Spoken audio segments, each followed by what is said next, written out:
I was just reflecting on the fact, John, that you and I have been talking at our podcast here for 16 years. 16 years. That's longer than a lot of people's marriages last. This has outlasted my marriage. Yes. I went back and took a look at our inaugural conversation, November 12th, 2007. In those years, I was less conservative than you, John. It seemed to me anyway. I mean, maybe maybe you've moved left, maybe I've moved right, or maybe a combination of the two or something. But it's really quite striking that in some instances, our roles seem to be reversed in the conversation. What I had in mind for our conversation today is to play some outtakes from that inaugural Glenn and John discussion, and then just have us kick it around and see how we react. There we are. Good Lord. Look at how you technology have a has even baby face changed. look. I look Well, 17. yeah, you're holding a phone to your ear. Yeah, you look like you're 17 years old. The vast majority of poor people who are not Black, the vast majority of people who are at the economic margins, in and out of unemployment, on welfare rolls, are not Black. And to the extent that it's a useful thing for people across the racial lines to see their economic and social situations as similar, and to see their fate as shared, their plight as common, so that they can organize and pull themselves together in ways, in new formations that cut across these lines. To that extent, talking about the problem in these broader terms, what has the government, we know what they've done for the rich with the tax cuts. What have they done for you? Yeah.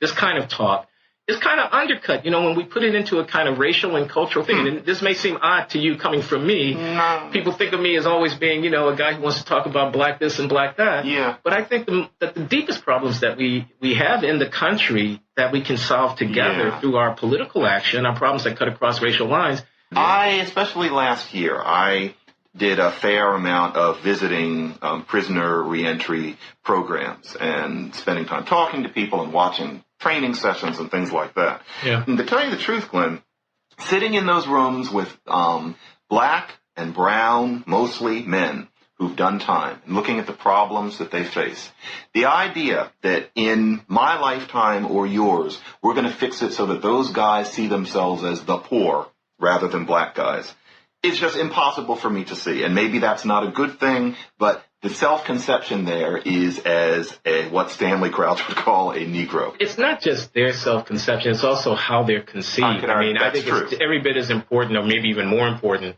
that your typical voter who doesn't live in the ghetto sees them as not so different from me and you. Yeah, maybe a little screwed up. Yeah, maybe a little Nixon. Yeah, but still, pretty much if we were in their situation, we'd probably be struggling with some of the same challenges. And the mainstream white person does not see the poor Black guy as just the poor. They see a poor Black person. Is that what you're saying? Oh, no, I know that's what they see. I wish they didn't, though. And I think they're wrong to see that way. They may be, but we can't fix that. Maybe that I don't makes know me that that's true. conservative. Is it really true that we can't fix that? How would we fix it, Glenn? I mean, really? How? I don't know. Okay, that's just the honest answer. I don't know how we would fix it. But I'm not prepared to rule out a priori that we could. But I'm in a hurry. And Glenn, I say this with sincere respect, but what's going to change it is also not fine writing such as yours, where you say things like, what kind of a nation are we to not attend to, et cetera, et cetera. There already was a civil rights revolution. Something happened which you couldn't have seen coming even 10 years before. It occurred. Everybody knows it. And we're at a point now where what you're implicitly calling for is a second revolution. You're not putting it that way, but the idea is that something dramatic and massive is going to happen again.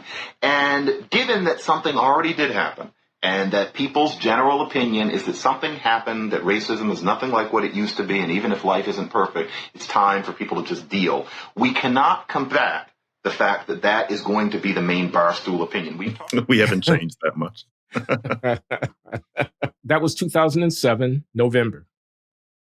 1 year later, 2008, November, Barack Hussein Obama was elected president of the United States, running self-consciously on a campaign not dissimilar from the point of view that I was espousing, namely, can't we all get along?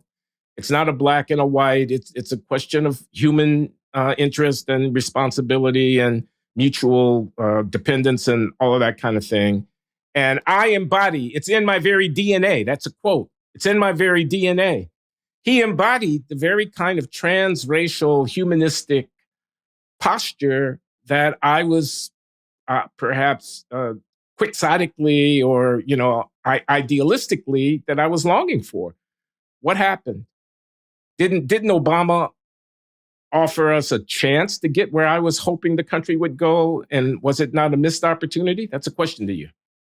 Yeah, it was, and it wasn't his fault. It was the serendipity of history, social media. And so it was in 2009 that Twitter and Facebook became norms. And they did two things. One was that they helped focus the Tea Party. And the Tea Party movement against Obama created a conception that was all about racism on the left. When I will go to my grave saying, do you think if John Edwards had been elected that there would be no Tea Party? I have never heard a coherent answer to that question. There would have been the same thing. There may have been a racial tinge to that movement against Obama, but really that was about Republicans going out of their minds. No offense to those who may be Republicans, but I think we can all agree that something started happening in the late aughts that was not a good thing in many ways. And yes, did culminate in the election of you-know-who. And so there was that. No, we can't all agree to that, but that's... Well, some might.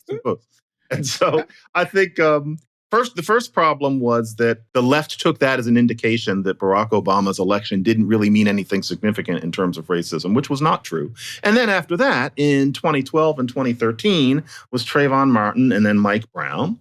And for better or for worse, neither one of those cases would have become national news if it weren't for social media. If there were no social media, if Barack Obama had been elected in a context where everything was the same as it is now, but social media hadn't happened, I do believe that we would have turned a major corner based not only on what he symbolized, but on things that he tried to do. But social media, it reinforced tribalist feelings.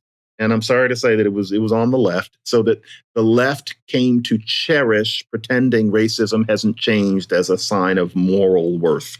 And we're stuck with it now. That's what I think. I would just want to get on the record. I don't think Obama handled his portfolio in terms of race relations at all very well.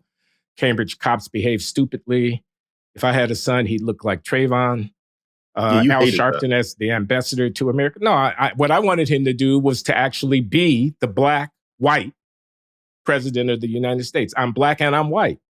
It's in my very DNA. And what I wanted him to do was to shout down the demagogues. I didn't want Al Sharpton anywhere near what he was doing. And I didn't want him saying, I'm speaking for black people when I say the following thing. I wanted him to say, I'm speaking for the country. I wanted him to say, if you go out there and break the law and burn down the city, I'm going to empower, to the extent that I am legally authorized to do so, the forces of law in order to come down on you with a ton of bricks. That's what he should have said when Freddie Gray, killed in the back of a van in Baltimore, started a riot in that city. That's what he should have said when Michael Brown, killed by a police officer, and then the subsequent deliberations led to rioting in Ferguson, Missouri, and so forth. That's what I thought. I thought he should have been a law and order, tough down the middle. He should have carried forward with some of the stuff that he initiated in his campaign with critiques of black culture and stuff. Instead, I think the opportunity for the first black president of the United States to point the country in a different direction was missed. I think he played the cards that he was dealt with an eye toward the half century nearly that he will spend as former president of the United States, African-American icon, celebrity, and so forth, instead of the... You think that's what he was thinking? Yeah. I mean, no, I don't know. How do I know what he was thinking? That's my unkind surmise. Just wondering. He's an opaque person. It's very hard to know what's going on in there. So yeah, I was never thinking of it as that cynical. I just wondered if you knew something I didn't. But no, I don't know anything. I'm just cynical.